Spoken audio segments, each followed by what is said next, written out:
Here's a short video on posting photographs in either a new thread or an existing thread.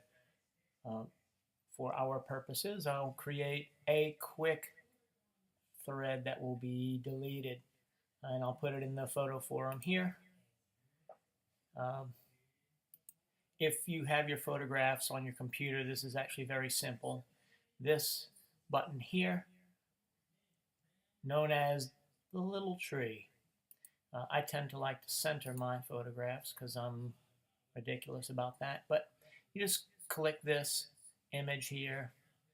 From there, if it's on a server somewhere else, you can paste the URL in here, but if it's on your computer, just click from computer and it'll ask you to select a file, and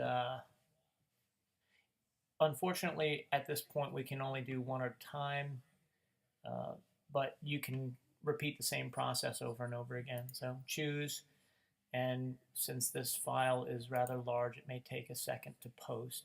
So once you've selected it, just click upload file.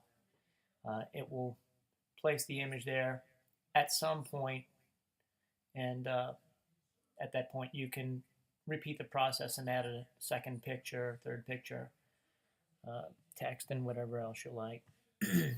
My computer's particularly slow because it's awful full, and all my images I save are large. So that's that, and then you can say yet another shameless photo, and that's that. So submit new thread. Bam! That's it. Nothing to it. It's not as easy as maybe some other social media sites, but it's actually really easy. That's it.